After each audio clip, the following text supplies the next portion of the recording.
আসসালামু আলাইকুম প্রিয় দর্শক, জানিয়ে দেব এখনকার গুরুত্বপূর্ণ টপ নিউজটি। পুরো নিউজটি উপস্থাপন করব আমি নিপা আক্তার শিমু। এবার বিস্তারিত খবর। জুলাই জাতীয় সনদ বাস্তবায়নের পদ্ধতি নিয়ে বিএনপি ও জামায়াতে ইসলামী কার্যত মুখোমুখি অবস্থানে রয়েছে। সংস্কার প্রশ্নে তাদের মিত্র দলগুলোর অবস্থানও প্রায় একই রকম।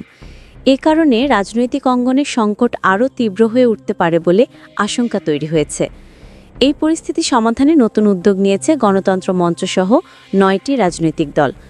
গতকাল রাজধানীর হাতিরপুলে একটি রেস্তোরাঁয় অনুষ্ঠিত হয় গণতন্ত্র মঞ্চের ৬টি দল, জাতীয় নাগরিক পার্টি, আমার বাংলাদেশ পার্টি এবং গণ অধিকার পরিষদের আনুষ্ঠানিক বৈঠক। সকাল থেকে শুরু হয়ে এই বৈঠক প্রায় ৩ ঘণ্টা ধরে চলে। বৈঠকের আয়োজন করেন গণসংহতি আন্দোলনের প্রধান সমন্বয়কারী জোনায়েদ সাকি।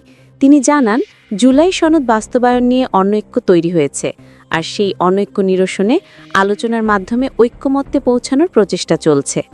এই বৈঠকে অংশ নেন এনসিপির সদস্য সচিব আখতার হোসেনও। তিনি জানান, সনদ বাস্তবায়নের পদ্ধতি নিয়ে তারা বিভিন্ন দলের সঙ্গে আলোচনা চালাচ্ছেন এবং আইনি ভিত্তি নিশ্চিত করাকে তারা সবচেয়ে বেশি গুরুত্ব দিচ্ছেন।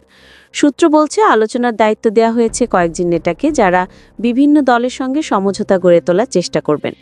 গণ অধিকার পরিষদের সাধারণ সম্পাদক রাশেদ খান বলেন, সনদ বাস্তবায়ন নিয়ে অনৈক্য নিরসনে সকল দলই আগ্রহী।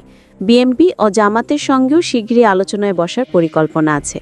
জিএসডি সাধারণ সম্পাদক শহীদ উদ্দিন মাহমুদ জানিয়েছেন, পর্যায়ক্রমে অন্য দলগুলোর সঙ্গেও বৈঠক হবে, এমনকি সিপিবি ও বাসদের সঙ্গেও আলোচনা শুরু হতে পারে। অন্যদিকে রাজনৈতিক অঙ্গনে এখন নির্বাচনী জোট বা সমঝোতার সম্ভাবনা নিয়েও আলোচনা শুরু হয়েছে। বিশেষ করে এনসিপিকে ঘিরে নানা সমীকরণের কথা সামনে আসছে। এনসিপির অনেক নেতা একসময় ছাত্র আন্দোলনের সঙ্গে যুক্ত ছিলেন এবং তাদের সঙ্গে গণ অধিকার পরিষদের সম্পর্কও রয়েছে। আলোচনা চলছে গণ অধিকার পরিষদ এনসিপির সঙ্গে একীভূত হতে পারে কিনা। তবে গণ অধিকার পরিষদের সভাপতি নুরুল হক পুরোপুরি সুস্থ না হওয়ায় বিষয়টি এখনও প্রাথমিক পর্যায়ে রয়েছে। এনসিপির উচ্চ পর্যায়ের সূত্র বলছে, সংস্কার, বিচার এবং নির্বাচন প্রসঙ্গে অনানুষ্ঠানিক আলোচনা অব্যাহত রয়েছে। আগামী নির্বাচনে কার সঙ্গে জোট বা সমঝোতা হবে তা এখনও চূড়ান্ত হয়নি। বিএনপি ও জামায়াতের দ্বন্দ্ব প্রকট হয়ে ওঠায় সংস্কার প্রশ্নে কাছাকাছি অবস্থানে থাকা দলগুলো নতুন সমঝোতার সম্ভাবনা খুঁজছে। প্রিয় দর্শক, এই ছিল এখনকার গুরুত্বপূর্ণ নিউজ। আরও গুরুত্বপূর্ণ নিউজ নিয়ে ফিরছি কিছুক্ষণের মধ্যে।